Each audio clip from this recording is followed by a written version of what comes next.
So the aspect of sila, morality, it develops into samadhi. And then samadhi, when that's been cultivated well, develops into wisdom. And wisdom in this Buddhist religion is that which will help us to take us out of suffering. But we have to struggle to develop it. It's not easy because we have a lot of habits that go the opposite direction. We've been lost or drunk in the world for a long time now in many different things. And it's like we've had a very good and close friend who we feel very comfortable with. And they've been taking us many places and have been deluding us for a long time. So we need now to train to have a new friend. So this samadhi is something that we're not familiar with, but we need to become close to it, and this takes time. And even though we do train ourselves, it's normal that the mind will revert to its old ways, finding joy in sense pleasures and the different aramana, the mental objects that we experience. And this is just the nature of the heart. Even the right and left-hand disciples of the Buddha, Venerable Sariputta and Venerable Mahamoggallana, they had been developing their paramis, their spiritual perfections, for many, many lives. And both of them eventually became great disciples of the Buddha. But even though they had this potential for so much wisdom and so much in the ways of psychic powers, when they were born into their last lives, even they got lost and drunk on the things of this world. They would go to shows and watch them all day. When they reached the point where their parami came to fruition, then they saw through the deluded nature of this drunken seeking pleasure in the world, something that they'd done for their entire lives up to that point, but there was no substance that they could find in it. There was no real meaning in it. Every pleasure that they had gained lasted for a while and then it ceased. And then they need to go and find another source of pleasure, and then that would disappear. So they'd have to go and find something else again. Nothing would last. But eventually they came to contemplate, to see the truth and become bored. Their minds got fed up with finding joy in all of these things. So they sought out the Dhamma as a refuge for their hearts instead. So each of the great disciples of the Buddha had different paths to awakening. What was important and what they all had in common was that when they saw the suffering in life, then they also tried to seek a way out of that suffering. They saw the pain that arises in the body and the stress that can come in the heart. And so they sought a path that would free them from that. And that's something that's also natural for our hearts, is when we suffer to try and find a way out of that, to try to find a refuge that we can rely upon. So they had these two great disciples who developed a lot of parami, and eventually they met with the Buddha and they listened to his Dhamma. And all of the disciples, the great disciples of the Buddha, had this path, meeting the Buddha, listening to his Dhamma, and eventually understanding it, attaining to the path and the fruits of Sotapanna. And it wasn't very difficult for them to do because they'd been developing these spiritual perfections for a long time already. But for us, we may still be lost and drunk on worldly things, and that's okay. We can stay like that for a while. But when we've had a sense of pleasure in the world, then we need to teach ourselves as well that these things, they're not sure, they're impermanent. And before we get lost in the world, then we teach ourselves, and afterwards we teach ourselves. And for many lay people, it's just not the time for them to really throw themselves into the practice in a sincere way. But it's good enough for now to have dana, this generosity, and to keep sila, morality, well, and have this as a foundation for life. We can do some chanting, we can do some meditation, and that's all right to carry on going like this. And maybe further, one day, we'll truly see the benefit of the practice. And from that point, the momentum will pick up by itself. We'll see the danger in the heart that is confused and frantic. And when the mind suffers, we'll know that we don't really have anything that can help us in our hearts. So we'll understand at that point that peace of mind is really important. We should have mindfulness, and we should be investigating until this can give rise to wisdom. So we've all studied many different subjects and worldly knowledges, and this is for the purpose of gaining wealth in the world so we can live at ease. If there's an illness in our body, we have the finances to treat it. But the inner wealth is that of sila, samadhi, and panya, and this is something that we also need to seek out and find so that when our hearts suffer, we have a refuge that we can turn to. Because if we don't have mindfulness and we don't have wisdom, then we won't be able to fix or solve the problems in our hearts. There'll just be heat in the heart. The heart has this upadana, this attachment, and it'll go and attach to everything, seeing and taking everything as being me and mine. If we like something, the heart delights in that. And then when that thing fades, the heart goes into disliking and aversion. It constantly gets blown around by these worldly dhammas. And that's what the normal heart in the world is like. When the dhammas of gain or loss come, or praise, blame, status, disrepute, happiness, and pain, these are the dhammas, the qualities of the world. And if we haven't trained our hearts, then they'll be blown around by these dhammas. We may have experienced pain, or we may have experienced pleasure in the world, but there won't be any peace. And that happiness, it's not true happiness. What we normally call happiness is really just a reduction in suffering.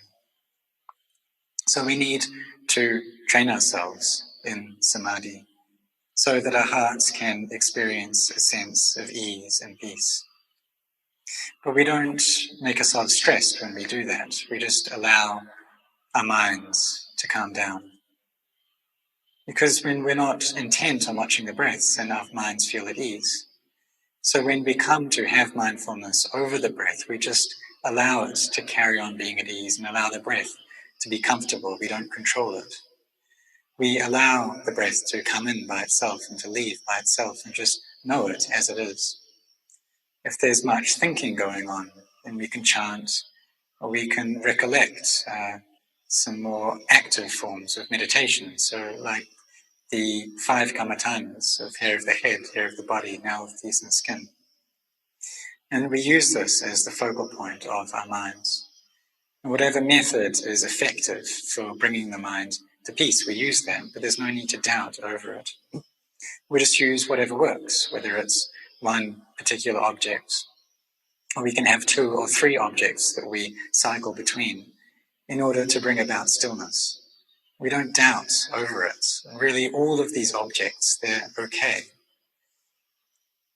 We just use whatever we're skilled at to bring the mind into a state of peace. Just like the professions in the world. If people are skilled in engineering or skilled in medicine, then they take that up as their profession and they use that to gain wealth and to find money.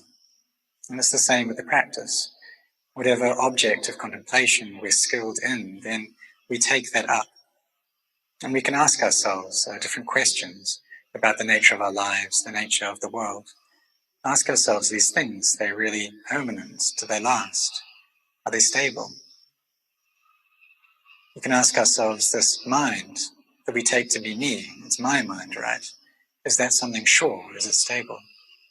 And the mind should respond that these things, they're not stable. We can ask ourselves that if there was just birth and no death, would that be a good thing? We see that all birth ends in death, and that's a sure thing, that life is not sure. We carry on asking ourselves questions about these topics and do that continually until our minds reach peace and we can see truly that these things are inconstant. And this shows that we'll have gained wisdom from samadhi.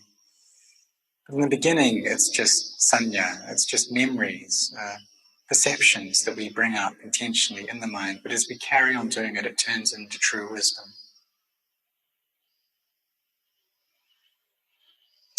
Eventually we'll get to know the heart that is in peace and that has gained samadhi, and there'll be a coolness there. Before, the heart was hot and stirred up due to all the things that it attached to, but now it's released those and it's cooled down. We'll know that before we used to get angry very often and get very uptight about things, but this is reduced and reduced. Maybe we weren't interested in the Dhamma before, but now we do have a genuine interest. And so the practice develops in this way, little by little. And one day we'll meet with peace, and that will be a great day for us. So we take the 5 precepts as our standard for life. And even though we may get lost in worldly pleasures, if we keep these 5 precepts, it's not a waste of time. And one day, when we carry on keeping these precepts, then we'll have a greater sense of sincerity. In the morning, we can do some chanting, in the evening, some chanting, and do a little bit of meditation. Because we see that during the day, the mind is not very peaceful. And we can ask ourselves, well, this mind, it's mine, right? So then why doesn't it experience peace? I want for there to be peace. I want for it to calm down. So why is it all stirred up? Why is it so chaotic? Why do I not have a refuge in my heart? Some people suffer so much that they can't even get to sleep. And this shows that the attachment there in the heart and the kilesas are really at full strength. But we've all developed bharami before. And so we deep down know that there is a sense of peace in the heart that we have experienced at some point in the past, a stillness there that we've known before. And we want for there to be this stillness, we want for the mind to be empty. So why isn't it like this? If we just allow our minds to follow all of the sense impressions they experience in the world, then there won't be, that shows that we don't have much of an interest in the practice. But as we carry on, then a renewed interest may come up in us. And maybe we'll start studying the scriptures. And we'll learn about things like the 4 foundations of mindfulness. Then when we start knowing about these things, we start wanting to get those things for ourselves. We want to get results fast. We look at the scriptures, we go and find great teachers, but we don't really understand what's being said. And so our minds just get stirred up. We study various things, but When I went to stay with Venerable Ajahn Chah, he didn't teach according to the scriptures. He didn't talk about the 4 foundations of mindfulness. What he taught was that we should study this body and this mind. And that's what he would talk about. He wouldn't tell us to follow the scriptures, just to have mindfulness, knowing at this mind, knowing whether our hearts have got involved with liking or disliking, and to have patient endurance with the things that we experience. Contemplating and teaching our mind about the nature of the world. So there's no need really to do much study about the scriptures. Just have a lot of mindfulness. Whether standing, walking, sitting, lying down, have mindfulness, have a sense of restraint, be careful with what we're doing. He wouldn't teach the Satipatthanas. Just say that when the mind is peaceful, then come and investigate this body. And go over the objects of hair of the head, hair of the body, nails, teeth, and skin. And go back and forth over these. Because these are the 5 objects that are taught 2 monks on the ordination day. And it's something that Luang would teach monks very frequently. But he wouldn't emphasize this teaching to the lay people, because it's more the duty of a monk to do this. To go over these objects that start from hair of the head and finish at the skin. So this is the foundation subject that we learn as monks, because our hearts get so attached to forms. We delight in forms, in hair, in nails and teeth and skin, seeing them as being beautiful, as being constant, being a source of happiness, and being mine. But these are crazy perceptions that we hold. So we need these meditation objects to fix these crazy perceptions and make them into sane perceptions. Seeing that this body is not beautiful, that it's not constant, that it's a source of stress, and that it's not self. Until we understand clearly that this really is the truth. And when we do gain a clear knowing of this, then all doubts will be relieved in the practice. When we don't have any doubts, then we'll have a sense of knowing, and our mindfulness will be centered on the mind, knowing what's happening. If the mind is getting attached to anything, if it's delighting in anything. And we'll see that that's just something normal. That the mind goes and delights in things that it likes, and that's just what it does. We may say that I don't want for this to happen. I want the mind to be still. I don't like it being in a chaotic state. I want for there to be emptiness. I want for the mind to just clear out and be empty. And knowing that attaching to things causes suffering, we can teach our minds this, and that's good. But if we really desire for that to happen, then we'll suffer because of it. Because all things arise due to causes and conditions. And the causes, which is tanha, is craving, it's still there in our hearts. And so our hearts go and attach to things. So when the heart goes and attaches, then there won't be much peace. There won't be emptiness in the mind. The mind won't be concentrated. And they'll be experiencing the suffering due to the attachment that's there. So we have the karma for this, for the mind to go and attach. So what should we do then? We don't want for the heart to suffer. We don't want for the kilesas to be torturing our hearts. We don't want for these things to arise, but they do arise. So what do? Well, we walk the path that will take us out of this, and this path of sila, samadhi, panya. We follow that.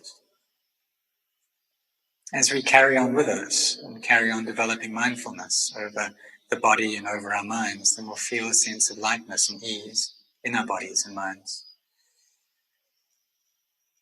we'll see clearly the nature of the hair of the head, hair of the body, nails, teeth, and skin.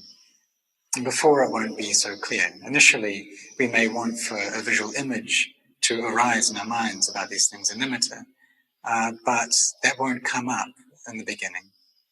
But slowly, as we practice and our minds do gain peace, then there should be an image that arises in the mind, and we'll be able to play around with it. We'll see the hair in more detail, and we can see it as it turns into the earth element, and then as it decays even from that point. And the heart becomes clear and bright and clean because of this clear understanding. And just like murky water that's been stirred up and then allowed to settle, so the sediment drops to the bottom and we can see right through that water. In the same way, the heart becomes clear.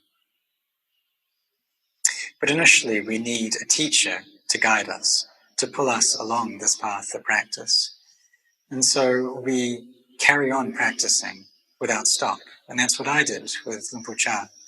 He would guide me and I would follow his guidance. And one day, though, there was a clarity in the mind. Luang Por Chah would tell us to walk this way and that way, because a harsh storm was coming. So we needed to get out of the way. And just like an elephant, mother elephant that's walking along and its child is following, the elephant, the mother, will take good care, look back and make sure that the baby elephant is following along.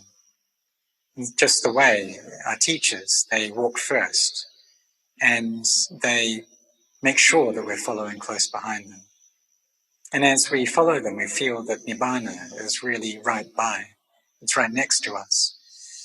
But after not long, we start getting confused again. We start going off this path of practice. So then the mother elephant has to walk back again, try to find its child, and take the child along the right path. And so the great teachers, they have to come and find us again to help our hearts so that there's a foundation, so that we can gain peace in our minds and our hearts can be relieved of doubts. And eventually got a point in my practice that I didn't have to ask my teacher anymore because there was a clarity in my mind. I knew that this was the right way, that this was the right path. I didn't have to question that anymore. And there was a lot of sitting meditation, walking meditation, just coming up naturally. And in the end, there was great clarity. Could see all things clearly. And for all of us, we should follow this way as well. In the end, all of us will be able to see clearly too. In the beginning, we see the danger and the harm in attaching to the things of this world, but it takes time to develop the practice as well. And one day we may, in the space of one day, we may get lost and drunk on the things of this world, but slowly we need to pull our hearts back towards the Dhamma. We may be lost in the world during the day, but in the evening we should come and sit in meditation. But this meditation, it takes time as well to develop. And it takes time for us to see and get to know the Dhamma. We do chanting, we contemplate into what these chants are teaching us as well. And maybe we can bring up the Karaniya Metta Sutta and use that to cultivate metta in our hearts, to relieve our hearts of aversion and ill will. But even though we do this, still our minds will get involved in anger because there's a sense of self contained within them. The kilesas are still firmly embedded in our hearts. And so there's just a lot of anger waiting there. Maybe someone says something or does something we don't like. And just a tiny thing, they just mention something small. And our hearts can flare up with anger. But if we've trained ourselves in Dhamma, then eventually we'll be able to forgive them. Maybe it takes time. Maybe we need a whole year or maybe a few months. But in the end, we'll be able to give our forgiveness. We reflect that all the things that we receive is so because of the karma that we've done. So if someone shouts at us or they say something insulting, that's because of karma that we've made in the past. If someone hits us, that's because of karma that we've made in the past. Or maybe someone even sets fire to someone else, well, that's because of their karma. And there was Lady Samawati in the time of the Buddha, and she was a Sotapanna. But even though she was a Sotapanna, she still was locked in her palace, and the palace was set fire to, along with 500 of her maids. And even though she was in this palace that was set on fire, she wasn't heedless, because she'd been contemplating death for a long time.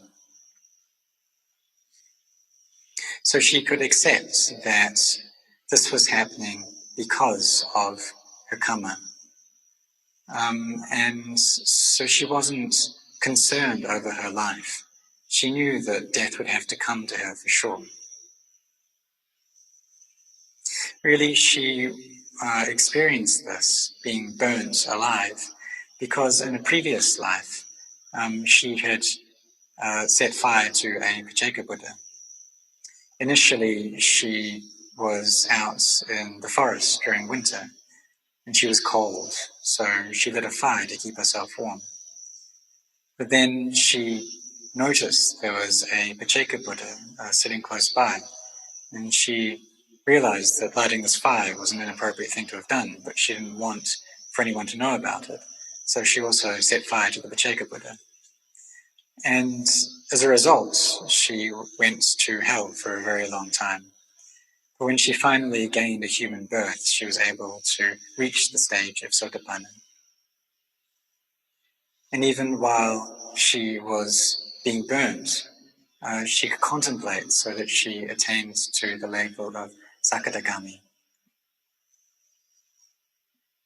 So this came because she was able to contemplate into the nature of karma. And if we do this, then it can allow our hearts to be at ease through wisdom. So for us, we should train ourselves and bring up effort in the practice. And if we do that, then we'll definitely receive the results of our mental cultivation.